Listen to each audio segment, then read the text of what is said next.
Media Portrayal of the Hong Kong Protests by Cameron Ryan.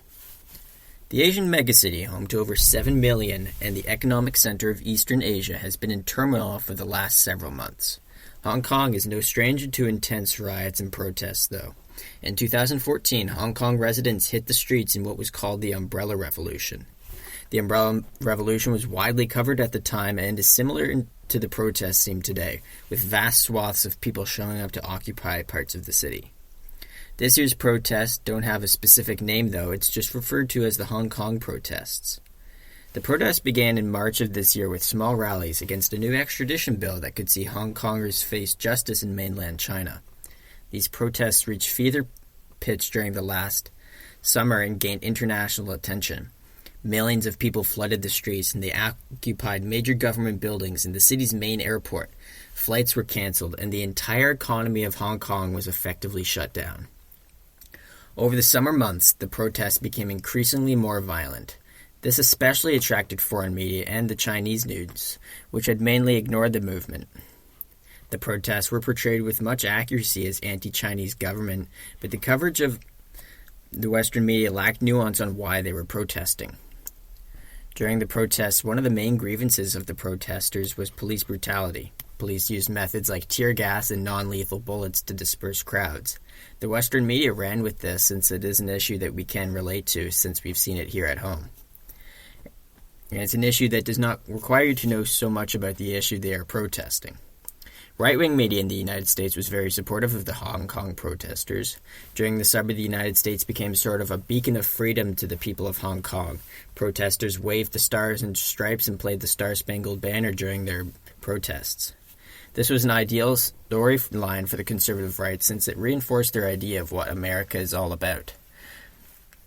As a general rule, the mainstream media was supportive of the protesters and gave them mostly favorable coverage. The Chinese media, though, was less supportive for obvious reasons.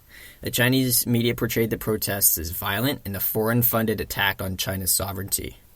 A common attack from the Chinese media was that the protests were funded and propped up by Western countries, especially the United States. During the early stages of the protests, China censored any online content pertaining to the protests.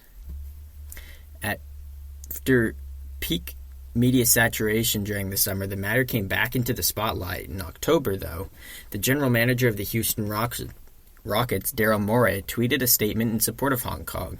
Upon seeing this, China immediately pulled sponsorships from the NBA team and any players on it.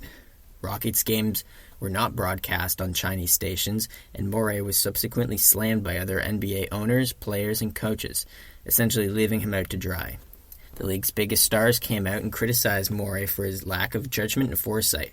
LeBron James, though, was heavily criticized for his comments on Twitter, where he explained that he and his teammates had just gone through a, quote, difficult week.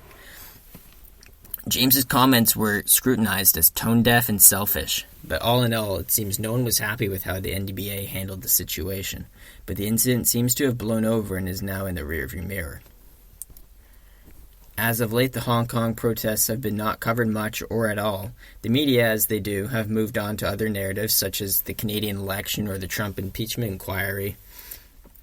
And the situation has been more or less resolved unless you ask a protester. And its intense amount of coverage and spotlight has come and gone.